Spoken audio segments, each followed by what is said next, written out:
You're listening to Vancouver Co-op Radio, CFRO 100.5 FM.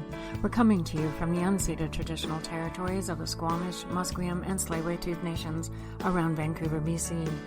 I'm your host, Bernadine Fox, and this is the show that dares to change how we think about mental health. Welcome to Rethreading Madness. When I've never been further from knowing what the hell I'm gonna do. When I can't seem to find my way under or over or through. You're listening to Rethreading Madness on Vancouver Co-op Radio, CFRO 100.5 FM. I'm Bernadine Fox, and today I have the pleasure of speaking with Wanda John-Kehewin. Did I say that right, Wanda? Yes, you did. You said it perfectly. It means soaring eagle. I come from Kehewin Cree Nation, and I'm a writer, and I'm glad to be on your show, Bernadine, and glad to just talk about whatever comes out into the universe. I so look forward to this interview exactly for that reason. I love not scripting things and just sitting down and chatting. Can you tell me where Kehewin Cree Nation is? It's about 3.5 hours northeast of Edmonton, so in between Coal Lake and St. Paul, Alberta. Oh my God. Yeah. Now, I know, of course, that land goes up that far, but I don't think I knew in my head that it goes up that far. I don't have any visual concept of that far up there. That's like cold, I imagine. Yeah, I actually used to think I was actually on the edge of the world because I lived in Kehewin Cree Nation, Mm-hmm. and I thought that was the edge of everything till I found out there was another province over. And so yeah, when you're a kid, it seems like the end of the world. Like it's like I'm on the edge of the world. What did you do as a kid there? A lot of daydreaming. I think I had the absolute value of not having technology besides the two TV shows or something that Yeah. would come on with your little rabbit ears and you have to like put tin foil on top of them to make them work. I don't know if you remember that. Oh my yeah. God, do I ever? And your parents would say, go move them because they didn't want to get up. So you had to go move them around until they said, that's it. Just stop now. Right? But yeah. And then when Yeah. you let go of it, it would start to Oh, that's right. bring this out, shh. Then they make you hold it longer because it was I better because you forgot were a about that. conductor. Oh my God. We are so old. What? But I had that beautiful time in my life to use my creativity, which was, like you could talk to the tree, you could pretend you were in a movie, you could, Mhm. there was a lot of that. You used your imagination, right? There was Yeah. none of this 15-second, 30-second TikToks. You kind of made your own sort of TikToks when you were a kid, right? Yep. So without a camera, of course. And were you isolated as a child, or did you have other kids around that you could like hang out and play with? Well, I had cousins around the same age, and I also had my two brothers and my other cousin. We were actually raised by my grandmother, who was like Roman Catholic, and so yeah, it was quite the colorful childhood looking back. Right. In other words, it was traumatic at the time, but now I can look back and kind of go, that's what that was. But you're now a long ways away from there. Like you are thousands of, is it 1,000 miles or more? Must be. I would say if I'm driving there, it's about probably a good 18 hours straight. And the Wow. reason why I'm out here is because I was pregnant with my first child, and I thought this human being, this person is mine, and I need to get as far away from everything and everybody as I can, because I did not want the same things to happen to my child as that had been to me. Right. And I could not put that into words at all at the time, but I could actually feel like I just needed to go, just need to get away. So I did that. And I'm still here on the coast, and I think it was the best thing I could have ever done because I don't think I could have survived anymore. That I couldn't have survived anymore with the way things were and the way things still are as well because the intergenerational trauma and it the addictions and the drugs and everything, and some people are not able to come out of it. Mm-hmm. And yeah, so Yeah, intergenerational trauma mhm, um, is a very complicated, embedded kind of thing that happens in families and morphs and changes, and because it's so integrated into the family. I'm talking about my own family here, integrated into the family.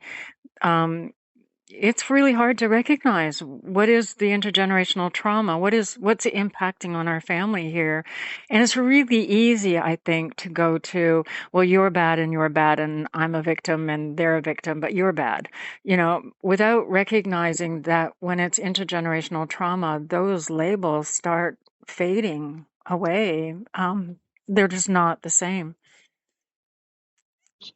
and it's hard to kind of figure out what's yours and what you're carrying in your Hmm. backpack of traumas that you come with, Hmm. because as a human being, you're actually carrying your grandmother's trauma, right? So we're carrying our mother's trauma as well as our grandmother's trauma because as girls, we carry every single embryo that we will ever have, like all the children we will ever have. So even as baby girls, whatever we're going through, our eggs are also going through. So Yeah. it's like we've kind of felt everything that our grandmother felt as well, because we were also in utero with our own moms when they were, you know, utero. Yeah, that very fact always makes me realize that the matriarchal line, if Hmm. that's what you call it, is actually so much more profound than the paternal one, because we really are from the womb, but it's not just from the womb. We carry the eggs from our mother, and that from our grandmother, and that from our great grandmother, and so on and so forth back. And that's such a profound thought to me that we really do, like you say, carry our matriarchal line forward with us as we move. Yeah, and it's it can also help people to understand, like, I think one of my sons, he said to me, he's like, Mom, I didn't go through as much as you did. Why don't, like he's telling me he doesn't have the trauma and yet he does. Right. And it's like you can pass on anxiety, or you can pass on depression, you can pass on trauma, you can pass on negative feelings, you can pass on, like, I don't know, self-esteem, like you pass it on. And it's like well, I never been through what you've been through. How come? And I'm like, because you're carrying my trauma, you're also carrying my mom's trauma. Mm-hmm. So I'm still trying to get him to understand that. I think I've got my oldest daughter, who's 34, Mm-hmm. to understand it. And she's also in school as well. So she's like, oh my God, like this whole trauma and this whole intergenerational and this whole being Indigenous and you know, um, not only Indigenous people have trauma as well. So it's like any any mom, doesn't matter where you're from, you're still carrying the trauma, you're Yeah. still carrying it all, right? So Yeah. yeah, the matrilineal line is huge. It is. Yeah. One of the things that I remember, and it wasn't that long ago that I got this, which it makes me feel a little stupid that it took this long, but I got it. It wasn't just stopping the cycle of violence. It wasn't just getting my kids out of the cycle of violence and getting them away from the trauma. It's that I role modeled all of my coping skills that came out of that trauma. And so they're processing trauma or their own lives with my coping skills, which aren't necessarily the best ones because I grew up in trauma as well. So it's just not our DNA, the epigenetic part of us that's moving Mhm. forward in our children. It's what we're role modeling to them. Even though we've stopped something, the behavior is always, much longer to resolve itself. Yeah.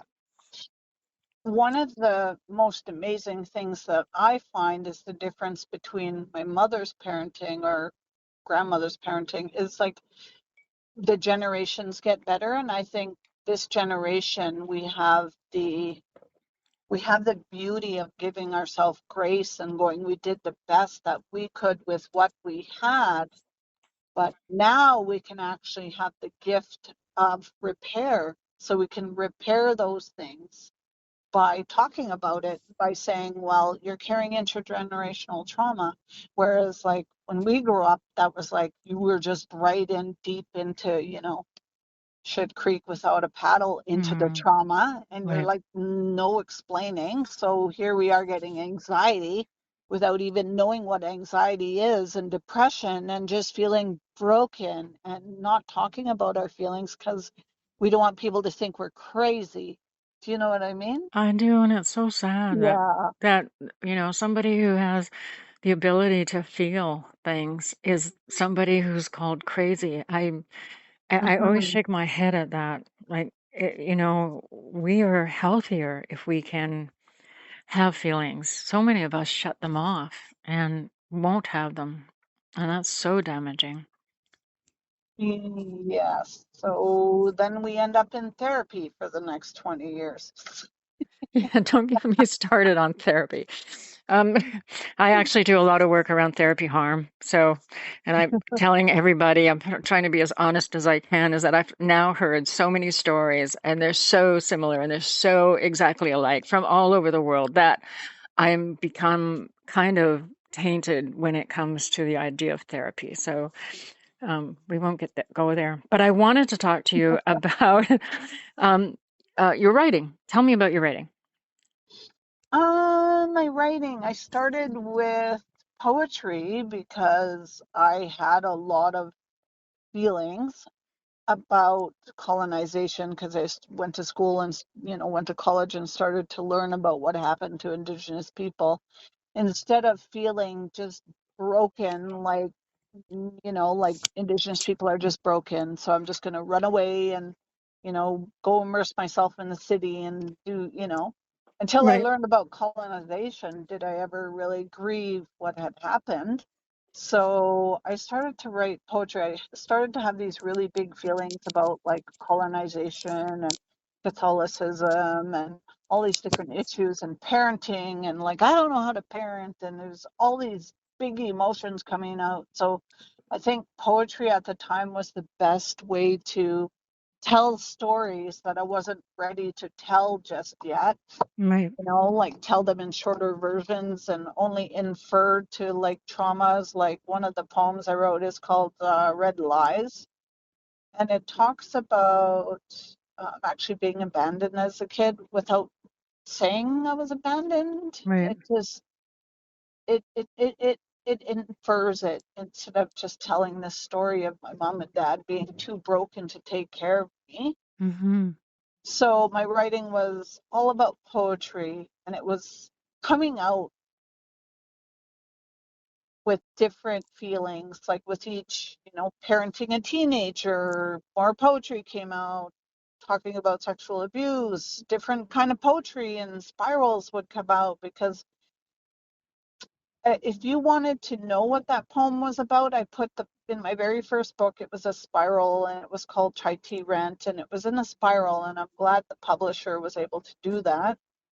And Mm. so you got dizzy reading it, but unless, like in my brain, it was like, unless you want to spend time reading this, then you can know what my trauma was and talking Right. about,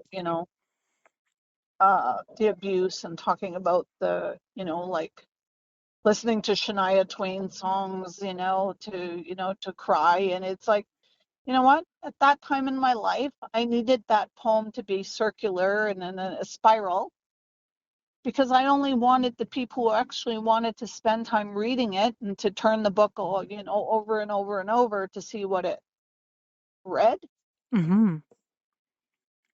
And so, yeah, then I moved into graphic novel because I think I had the big feelings. So my first poetry book was written through a depression. Second book of poetry, Seven Sacred Truths, was written at the tail end of a depression, like just coming out. Mm-hmm. The third book of poetry was written as a thesis for my fine arts, my Master of Fine Arts at UBC. And so I could see the progression of the writing. So, like, the first one was depression and a lot of angry words and, like colonization, colonial pesticide. And it was like just all these different things. And the second one was more of a grieving. And the third one was like, oh, okay. Now we're just talking about truth without me reading it in public and crying about whatever it is I wrote. Right. So it was kind of like a celebration of like my kids will never have to go to residential school. I even have a picture of my parents in the third one and kind of did a timeline for myself. Um, so I was like, okay, that part of my life is sort of, over. And I think I'm supposed to be writing another poetry book, but I don't know if I have another poem, maybe a couple of haikus, who knows?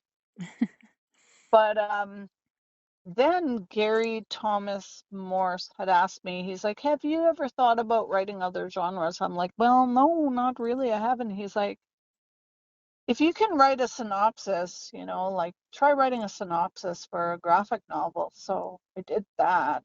And so he's like, hey, Highwater Press likes the synopsis. Now go and write it. Like, go and write what? This graphic novel. And I was like, okay, well, how do I write a graphic Oh novel? my gosh. And so then I went on YouTube. Well, thank God for, social media and all these different Absolutely. platforms. And it was like, okay, well, you start with panels. So I kind of was trying to teach myself through that. And I was like, okay, it's kind of like writing a film script. And so I wrote the graphic novel before I took a graphic novel course at UBC. So, not perfect at it, but got better than the first time. And I also had a really great um, editor. Irene Valencias was amazing to work with, and she taught me a lot. And then Irene actually asked me if I wanted to write a children's book because she had heard me tell this story of my daughter, Mia, who thought she was going to go to residential school, and she was beside herself, and she thought I was lying and I was actually going to send her to residential school. Ouch. And so that's how Mia Wears Orange came out, because Irene Valencia saw the value in this Mm-hmm. story, because I was carrying it. I was actually carrying that trauma, going, how am I gonna, like, even in my daughter, she's got anxiety now, and it's like, I was actually telling Irene to kind of tell her, what I was going through, and she's like, wait, that could actually be a book. And so it actually became a book after I told her that story. So stories, stories are books. Right. Just gotta be gentle in the way you tell it, because without poetry, I don't think I could have gotten a lot of the trauma piece out. And at the same time, I was also in counseling as well, so I was able to kind of use writing as a therapeutic medium. Oh, it is. Yeah. I don't think well, maybe some people don't write that way, but for me, that's what writing is. I work things out by writing. One of the things you just touched on is a very important thing that I don't think enough white people get, and I can say that because I'm white and I know a lot of white people, um, is that what your child was explaining and describing and going through is something that's so understated in the world. We talk about residential, trauma and all this stuff that happened to Indigenous people, which was horrendous. It was a genocide. It was, and I'm not going to get into it because we'll traumatize people, Mm-hmm. but Mm-hmm. but you can't come out of that history and wake up every morning. I don't think so. And be a person of color and know that history and not feel like your child did, that I'm in danger because I am this person of color. And I think of, I have family who are Indigenous, and I don't know how you wake up every morning and send your child, your daughter out, not knowing whether or not they're going to come back, because we live in the world that we live in right now. And I think that white people don't really get the level of fear that people live with. Yeah, it's also interesting because I used to work for Child and Family Services, and I used to go away a lot for my job. So every time I went away, and sometimes I'd be gone for 3, 4 days, at the most 5 days, is bringing children to their home communities. Mm-hmm. And I would go through this grieving process like, oh my God, my daughter, I got to leave her for 3 days, I got to leave her for 5 days. Thankfully, she was going with her grandma. But and then I had a breakthrough because it's like it's not, I was actually feeling my own trauma, like of she's gonna think I'm abandoning her, like Mm, she's gonna like, because every time my mom left or whatever, we don't know, like she wouldn't come back for a long time. And so how much of that is our own trauma and how much of it is from the past, right. right? It's like, and it became easier for me after I realized that I was attaching my own emotions to what I thought she was experiencing, but she wasn't actually experiencing. I was actually grieving for all those, grandmas and moms and, and even my own mother who wasn't able to be there for their children, because of like the systems, because of trauma, because of anything really, and not able to be there for your Mm-hmm. your children, and the guilt that you feel and carry. And so it's like a big snowball of trauma, and you're not able to be there for your kids. And then you're, like this jumble of emotions where I'm like, I'm not good enough. There comes that Mm, loss of identity and loss of parenting, loss of everything, really. So, yeah. Yeah, that makes it that much more problematic and difficult. mm, You can end up feeling like you're drowning in it, I would imagine. yeah. And so I'm glad Irene Valenta saw the value in telling the story, because I was also grieving like her, because and I was also like going, how many kids didn't get to go home? Like how many kids, like what if I had to let her go? Like what the heck would I do if I had to let my children go and I had no control? And I was like, actually the ministry can come and take your children, actually, so you better mind your P's and Q's, and do Yeah, everything right and hold your head down and make sure you're looking straight, and because any of the systems could take your kids away and or yeah, take you away, you know? yeah, and I think that that's another thing that isn't totally understood in, again, the white community, that the residential schools didn't really stop. It moved on to the Sixties Scoop, and now it is social services that are coming and taking children, often without reason, that there's a fear of or a concern of, and not that the woman has or the man has done anything to warrant it. And again, that's waking up every day being afraid on some level. Yeah, and it's also the poverty, right? The poverty Hmm. can bring the ministry into your life, you know.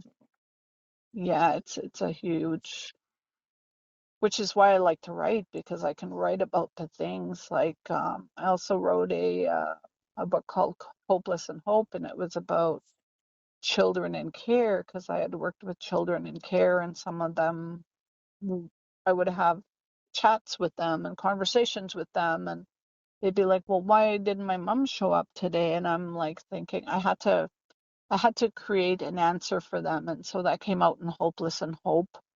And it just talked about there was like a line of talking about intergenerational trauma, and without saying intergenerational trauma, like grandma, and just trying to explain in middle grade about what happens when there's trauma in the family. There could be like addiction issues, there could be, you know, children being in care, what happens when you're in care, the trauma bonds between, you know, members of the family, like siblings, or, you know, so like without saying trauma bonds, without saying, you know, intergenerational trauma or whatever, how do you tell a story without using these really big words?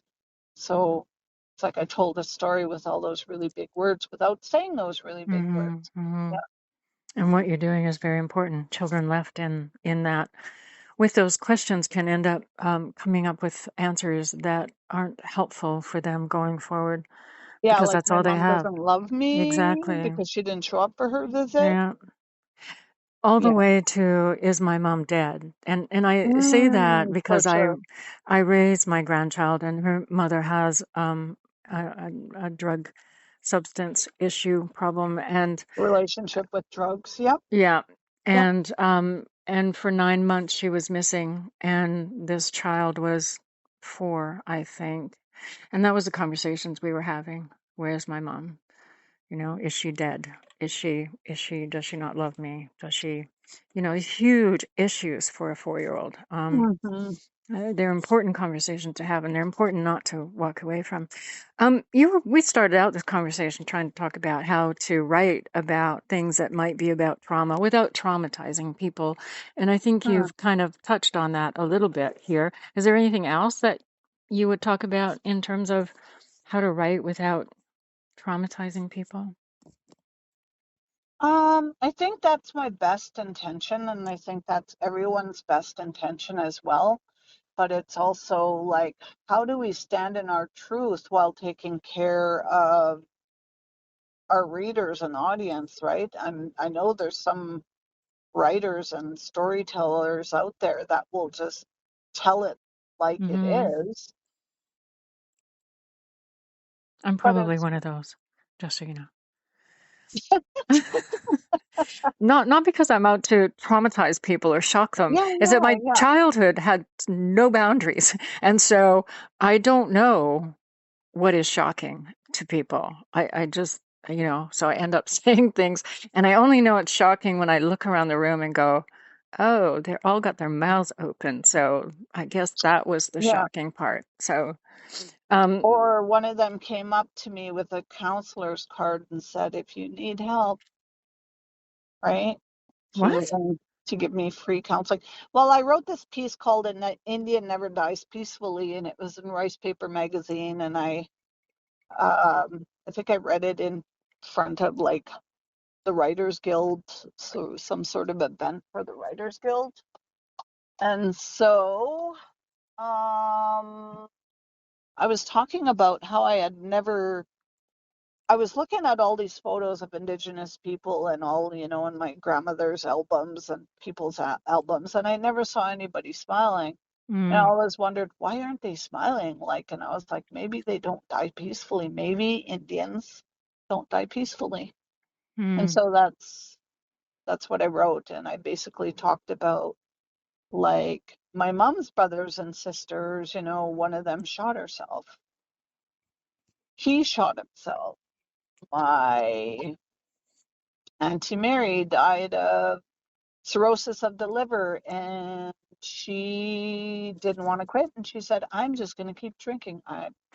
And so it's like I I came to this conclusion where it's like an Indian never dies peacefully mm. at one point in my life, going, why do I not see anybody smiling? these pictures. It was always of funerals, and it was very somber photos, and yeah, And this woman came up and gave you a card? a counseling card, and she says, "Hey, you can reach out to me anytime. I'd be happy to see you." And I'm like, Was it a white okay, woman? I have to ask. yes. Okay. Okay, yes. She probably had the best. Well, I knew she had the best intentions, but I don't know. Yes. Best Sometimes I just, intentions yeah. are nice, but Hmm. white people come to, and I can say this because I'm white, they come to it with best intentions laden with a bunch of other stuff. And often it is, I will save you. I'm the The white savior. savior, and Hmm. I'm going to fix you because that's what we do. Um, and it takes a long time for some people to get it that Indigenous people don't need us saving them anymore. We've done enough damage. So anyway, I was also thinking about, okay, like all, in the DSM, it's like borderline personality disorder is a break in your childhood. It's a break in your person. hmm, But it's like, would that break have been there? So now we're using sort of Western, excuse me, we're using Western forms of therapy, Western forms of CBT, DBT. I don't know where they hmm, come from, but I'm like, the Western broke the Indigenous people. So now the Western people are going to fix the Indigenous no, people. no. Do you know a guy by the name of Norman Leach? No.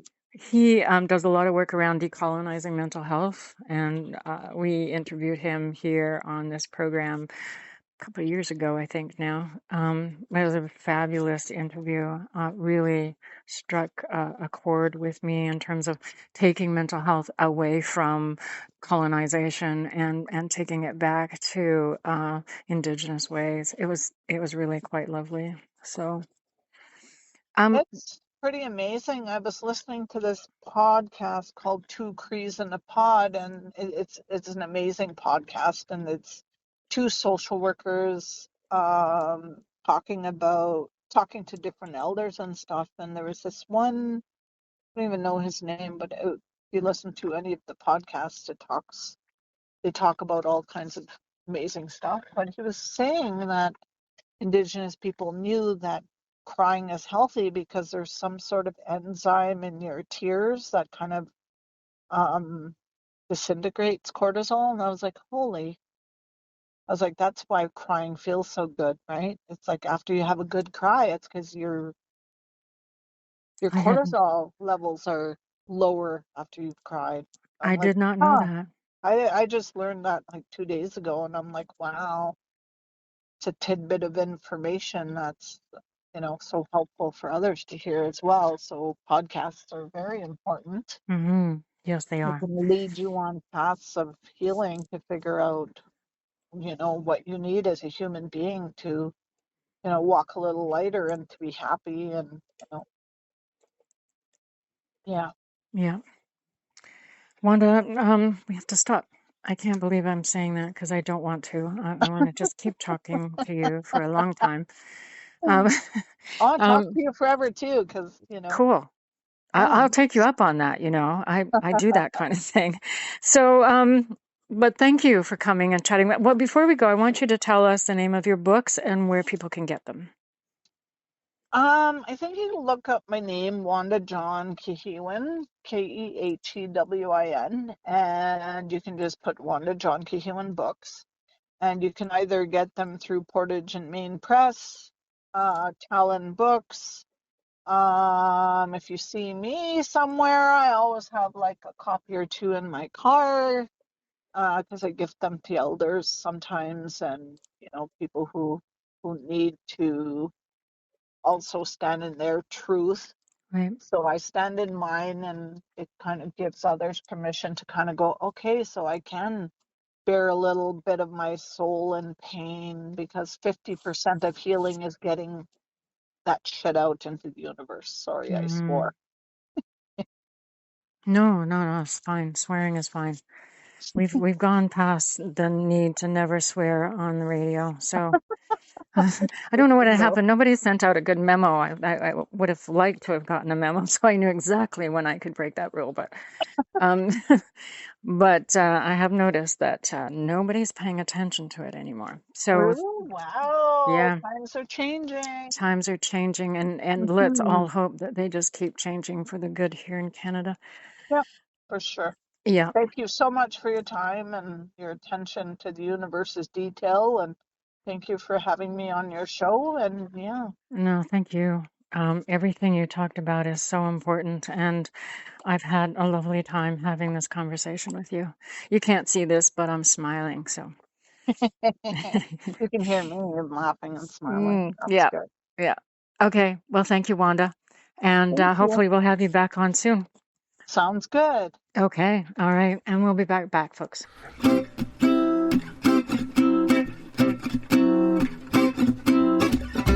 Co-op Radio 100.5 FM, Vancouver's community radio station for 50 years.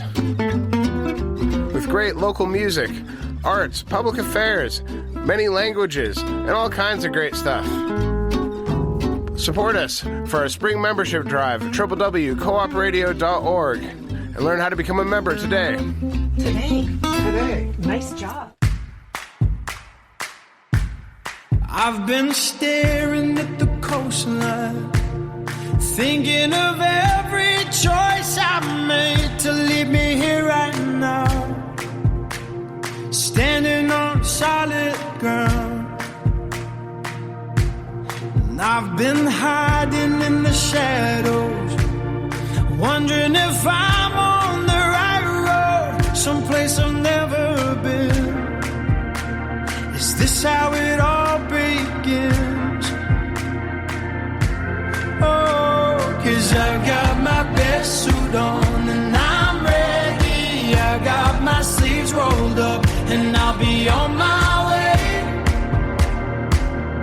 While my heart's thumping, boom, boom, boom, boom, you're gonna see me rise.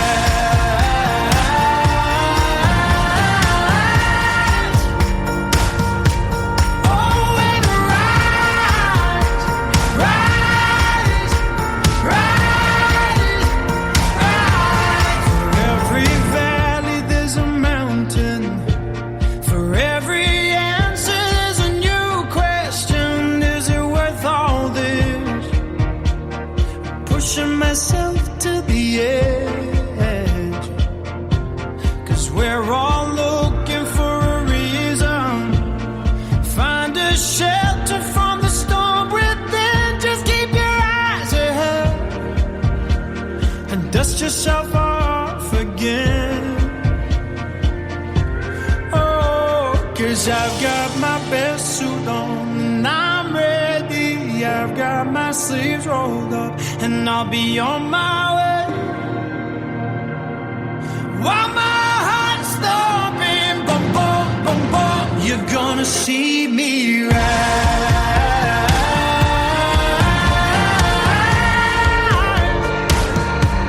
Oh, and rise, rise, rise, rise. Oh, 'cause I got my best suit on and I'm ready. I got my sleeves rolled up and I'll be on my way.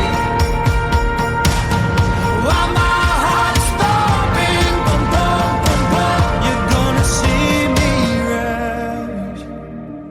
You're gonna see me rise. Not how you fall back down, but how you get back up before you hit the ground. You're gonna see me rise.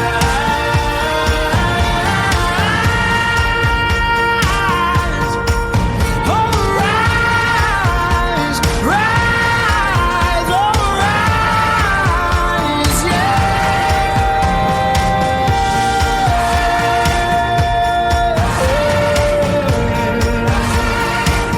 You're gonna see me rise.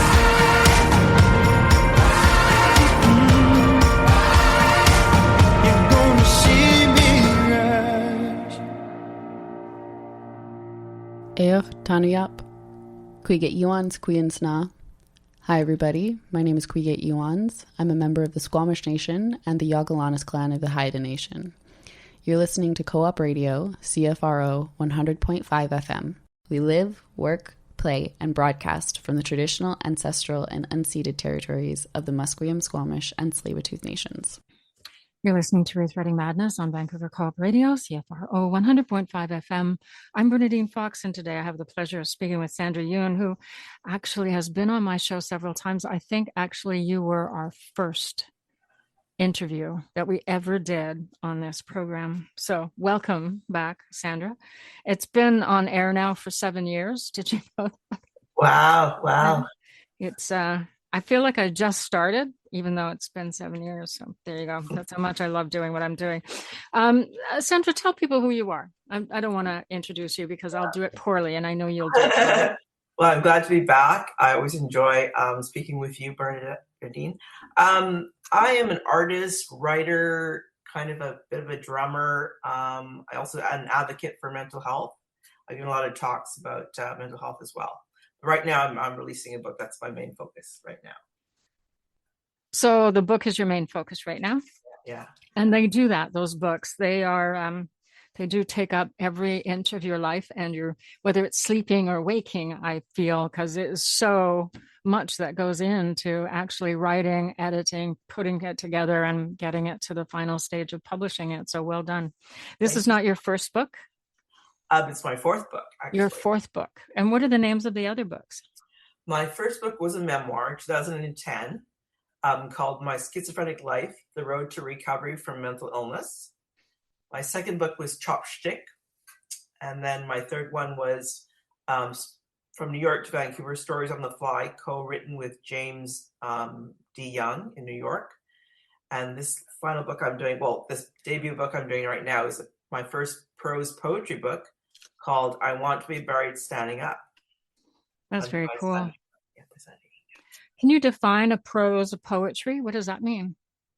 Well, it's kind of like a bit of prose, but it's also poetry. So it takes both tools to create a poem. So instead of using a lot of, rhyme and there's some meter to it, but I think it's more about how you put it together. It's a bit more abstract in the way I do it, but it's more, it's not like a nursery rhyme, let's just say. So it's not a poem like a nursery rhyme, and it includes prose. And I guess really the truth is that we need to see it to understand it. How did you ever come up with, I want to be buried standing up? I think I chose that title because that's how I live my life. I live my life standing up. I've always tried to strive to be as good as I could be, make use of my time. And that's how I want to die. I want to be die standing up as well. Because I think for me, it's how I live my life that's important. I don't really think too much about religious beliefs in life hereafter. So I want to make the time the best of what I have right now. That makes sense. And even if you believe in the here and after, it's always a good thing to make use of the time we have here now, right? So what was your inspiration for this particular book? Well, I was going through a lot of transition, and my friend had what we call a magic typewriter. It's this old Remington typewriter, like manual typewriter, and it's kind of interesting when you type on it because it's very tactile, and you really have to kind of think as you type, and it's really kind of pushed me to create a stream of consciousness type of writing, kind of like disjointed or deconstructed poetry in a way, and just putting down ideas and concepts and just things that would float into my mind, drift into my mind, and putting them down on paper. I did a lot of ranting on there. I was going through a lot of change and upheaval in my life, so kind of like all this energy and creativity kind of just flew out of me, kind of like vomit just kind of came out of me, and I would just take all these concepts and put them together. And I thought, after a while, I've got quite a collection here. And I was speaking to a very good author named Betsy Warland, and she says, really got something here. You should try to submit this. So we talked, and she suggested a few places, and then I put out a few submissions, and I got picked up by At Bay Press, which was amazing. their literary press in Winnipeg, and I was very, very fortunate. And when I asked him, why did you choose my poetry? I wasn't trained as a poet, my first book. He says, well, I think we can do something with it, is what he said. Oh, that's very cool. So, are you okay reading one of your poems for us? Sure. Okay, here we go. This one is called Shaving Cream. And Lenore Roundtree wrote a little kind of a foreword to the book, and she quotes from this poem. It's called Shaving Cream. He takes the shave brush, lathers his torso, takes a razor, begins to slowly shave his entire alabaster body. A fine, delicate sculpture. He works out at the gym, swims the ocean, eats kale and keto, never macaroni and cheese or the cinnamon rolls from the supermarket. He abhors excess, loves success. He models naked in front of art students, dehydrated on coffee and lack of paint supplies. The flesh is better exposed for an audience, like God sees us, through us, inside us, to reveal our true selves, our wants, needs, dislikes, prisons in our history, our past that makes us scream. Take me to the asylum, take my wife, take my job, leave me oysters and call it a day. I love that. Leave me oysters and call it a day. And when you think about that poem, and after having written it, and now you've read it, tell me what you says, how you feel it talks about. What is the story there? Well, for me, when I'm writing a poem, I kind of have an initial idea, but it always ends up somewhere else. There's these jumps and leaps and kind of these weaving of ideas and things. So it starts off as, somebody, shaving, but then it turns into, okay, he's describes his personality and what he does with his life, how he sees his life. And then he becomes, he's a model he's like a nude model. And then it moves into like, how does God see us? Like we're totally exposed, we're naked before God. And, to identify who we are as our true selves, and not just like makeup or a facade, but who we are in reality, our authentic selves. And that's sort of what it's about. Yeah. And a bit of humor at the end, I guess. Yes, a little humor at the end. It sounds to me that you approached writing that poem the way I approached maybe painting a picture, which is that you can start out with an idea, but then at some point you have to obey the painting. The painting has its own way of going. It says, this is where I'm going. I don't care what you wanted. This is what it needs to happen here. And so if you obey the painting, it works. When you don't, you end up with something that doesn't. It sounds like you did the same thing. Thanks. Well, I had a fantastic editor that worked with me, Karen Clavel. She was fantastic. She helped me really educate me on how to make it more accessible, make it more readable. She also questioned, what is this? What are you really talking about? It really made me examine the poems and say, what am I getting at? What am I really trying to say? And it was like, it's kind of this, like talking about different topics like, death or afterlife, or the fact that, living in the city, the underside of life, the binner culture, a rented apartment in like a slum type area, not really slum type area, but, maybe not so taken care of.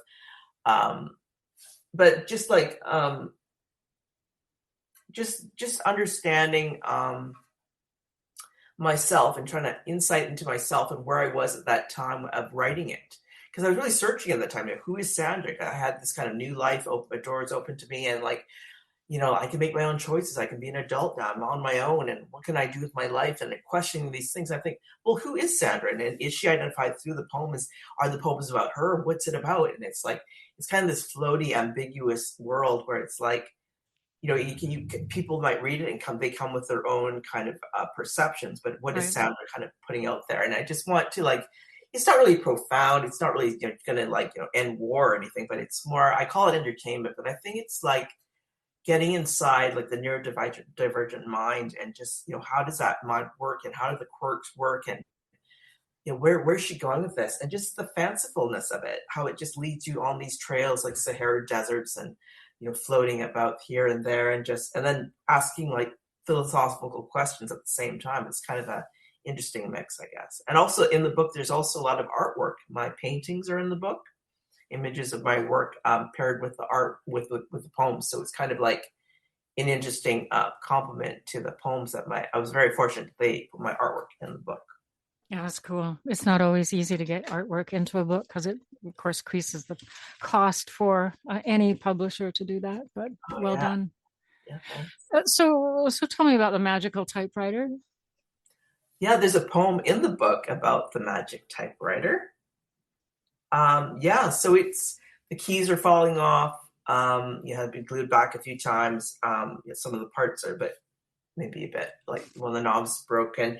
But it really is a magic typewriter, and it seems like a myth, but I think it's just the tactileness of when you're working on that typewriter. And other people have typed on there, and they said, "Yeah, this is a very interesting technique to do this because you really have to you press the keys, and it's just something about the magic of the typewriter, I guess." Do you think it has anything to do with, I know we're going off on probably areas that you and I have no expertise to talk about, but they say that now that people who do cursive writing or actually do handwriting, as opposed to putting something on the computer, that there's something that happens in our brains that makes connections bigger, better, more wonderful, more whatever. Do you think it has? Because I have worked on one of those old typewriters, and it is nothing like using a keyboard. Your keyboards are like fast. You just touch the button and it's, it'll do it once or maybe 3 times, right? But those old typewriters, you really had to push. You had to be deliberate in what you were doing, and you could get fast and make mistakes, but there's a deliberateness in making every keystroke, literally. Yeah, you can't edit too much. You just it's just down. It's like using ink on paper. It's down. You can't change it. You just Also, I was talking to my sister, and she helps with a kindergarten class, and they're teaching children to draw on iPads, not with pens or crayons, but with iPads. And I found that very strange. Yeah, it gets rid of all the messy play and everything. Yeah. I tell people when I was raising my grandkids, she loved to paint, but she really liked to paint herself. You give her a piece of paper and she would opt to paint her leg or her arm or her stomach. So I would just strip her naked and throw her in the tub with the paint and say, go for it, and then wash it all down. But people really don't like messy play. There's all kinds of art now that they produce for kids to use, art materials that literally you can't make a mess with them. So I see iPads like that as well. Although at the same time, I do think that, kids that are using computers faster and quicker are probably taking evolutionary steps that we never got to take because we were restricted with our pen and paper. Yeah, that's true. And then when you transcribe it, you're editing, you're seeing it a different way, and then you're kind of editing as you go from the typed, printed from the typewriter to the computer, and right. It's different. And then when you're on a computer, it's a different. It's totally different. Like when you're typing, it's much more fleeting. It's it's a lighter touch. It's a different type of attitude when I'm on the computer for sure. Typing there for sure. It's more wordy. I get but. Yeah, when you're really tactile, it's very different. It slows you down. Oh, it does. And to, really emphasize slowing you down. When I went from even an automatic electric typewriter to the computer, my typing words per minute went from 120 to 160. Wow. And I could finally actually keep up with my own brain typing. So the book is going out May 28th. Yeah. Where can people get it? Oh, it's available at a lot of major bookstores all over the Lower Mainland, across the country. They have a great distribution system, and also it's also on Amazon. And I will also have my own stock of books if you want to get me to sign a book. I'm here too. And how can people reach you? Oh, well, so I'm on the internet. You can find my website at www.Wanda suanartist.com, or you can find me through Instagram as well. And Yuen is spelled Y-U-E-N, correct? Right. Okay. Thank you. Yeah. No problem. All right. Well, thank you, Sandra. I certainly look forward to your book coming out and reading it myself. Thank you. Thank you so much, Brady. You're welcome. We'll be right back, folks. Hey, this is Mark Kiliansky from Golden Shoals. You know, in a world where things are constantly fed to us through a screen, through an algorithm, independent radio offers music and playlists made by friends, neighbors, and humans. I love it so much, and I really want everybody to continue to enjoy that in these modern times. Forget Spotify. Forget YouTube. Listen to Co-op Radio, 100.5 FM and coopradio.org. You're listening to Rethreading Madness on Vancouver Co-op Radio, CFRO 100.5 FM. I'm Bernadine Fox, and that's our show. My thanks to Wanda, John-Kehewin, and Sandra Yuen for coming and sharing their writing with us. Writers and artists are some of my favorite guests. I hope that you're able to go and check their work. Music today was by Sherry Ulrich and Callum Scott. Thank you for joining us today. We'll be back next week. Stay safe out there. You've just listened to Rethreading Madness, where we dare to change how we think about mental health. We air live on Vancouver Co-op Radio, CFRO 100.5 FM, every Tuesday at 5 p.m. or online at coopradio.org. If you have questions or feedback about this program, or want to share your story, or have something to say to us, we want to hear from you. You can reach us by email, rethreadingmadness@coopradio.org. This is Bernadine Fox. We'll be back next week. Until then. When I've never been further from knowing what the hell I'm gonna do, when I can't seem to find my way under or over or through, just when I'm ready to give up the fight, there you are when we turn out the lights, and it's alright, it's alright, don't you worry, it'll be alright. Why do I always believe it when you tell me everything's gonna be alright? Yeah.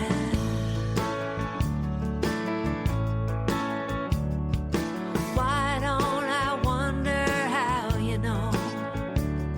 Well, surely you don't have all of the facts. You could be just making it up.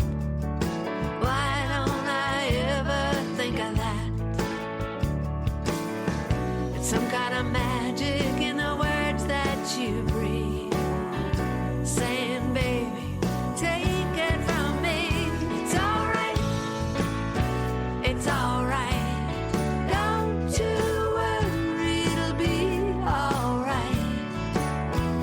Why do I always believe it when you tell me everything's gonna be alright? Everything's gonna be alright. With anyone else, it's such a cliche, just words people say